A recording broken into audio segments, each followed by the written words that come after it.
عقل یکی از مهمترین مؤلفه‌های صور پنهان انسانه و راهی برای خودشناسی. یکی از مهمترین و سرنوشت‌سازترین مسائلی که آغاز و پایانی نداره، چیزی که ما باید در مسیر تکاملی خودمون به فرمان عقل نزدیک بشیم و در آخر به خودشناسی ختم بشه. الهی به امید تو. سلام. در آخر این ویدیو میخوام بهت بگم که چه کارهایی باید انجام بدیم که به فرمان عقل نزدیک بشیم و بتونیم کارهای عقلمون رو به راحتی انجام بدیم. عقل کل مثل یه خورشیده که در زندگی همه انسان‌ها میتابه و وجود ما مانند خونه‌هایی میمونه که این نور رو دریافت میکنه، ولی جالب اینجاست که این نور از روزنه‌ای وارد میشه که به صورت خودکار عمل میکنه. یعنی هر چقدر من در مسیر ارزش‌ها و در صراط مستقیم باشم، این روزنه بزرگتر میشه و نور بیشتری دریافت میکنم. و در مقابل من اگه در مسیر ضد ارزشی باشم و کاری نادرست انجام بدم، این روزنه تنگتر میشه تا جایی که من حداقل نور رو دریافت میکنم. خب این سوال پیش میاد که مغز پس چه کاری انجام میده؟ ببینید دوستان، مغز مترجمی برای عقل، همونجوری که ما چشممون مترجمی برای بیناییمونه و وسیله برای بینایی، یا زبان ما وسیله برای چشایی، مغز ما هم همین کار رو در مقابل عقل انجام میده.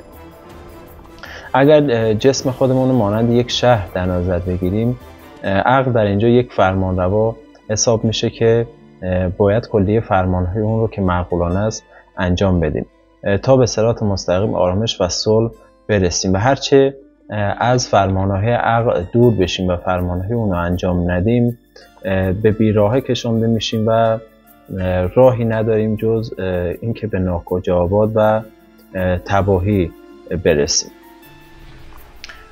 حتما برای خیلی از ما پیش اومده که تصمیم میگیریم یک کار ضد ارزشی انجام بدیم، کار جدیدی رو شروع کنیم و یک کار ضد ارزشی رو انجام ندیم. حالا در یک شرایط خاص قرار میگیریم و چیزی به نفع ما نیست و شرایط آماده است که ما به سمت ضد ارزش ها بریم، یعنی به مسیر قبلی خودمون برگردیم. ولی اینجا صدایی به ما میگه که ادامه بده، صبر کن، ناامید نشو، شرایط تغییر میکنه و از این دست نداهایی که واسه ما خیلی آشنا هستن. در مقابل صدای دیگه میگه که من که گفتم زندگی پوچه، ادامه نده، فایده‌ای نداره، اصلا زندگی به چه دردی میخوره، مرگ از این زندگی بهتره. اگر خوب دقت کنیم، صدای اول صدای عقل ماست و صدای دوم صدای نفس اماره ماست. کار اصلی ما اینجا شروع میشه، یعنی نیروی عقلمون که یک نیروی بزرگه و میتونیم در صراط مستقیم ازش استفاده کنیم، صدای اون رو گوش بدیم. اما کار راحتی نیست، چون در مقابل یک نیروی زیرک و بسیار قدرتمند به نام نفس اماره رو داریم که باعث میشه که ما کمتر به طرف ندایی که از طرف عقلمون صادر میشه بریم. در کل صدای عقل رو بخوام بهتون بگم، صدای عقل صدای آرامش، صلح و ما رو به جاهای خوب میبره و آخر مسیریه که ما به آرامش و خوبی خوشی در زندگی میرسیم. ولی در مقابل صدای نفس اماره، صدایی که جنسش بعداً از نگرانی، ترس، اضطراب و پریشانیه و مقصد اونم معلومه، سیاهی و تباهی. خب قبل از این که بخوام بگم که برای رسیدن به فرمان عقل، نزدیک شدن به فرمان عقل چه کاری باید انجام بدیم، لطفاً این ویدیو رو لایک کنید.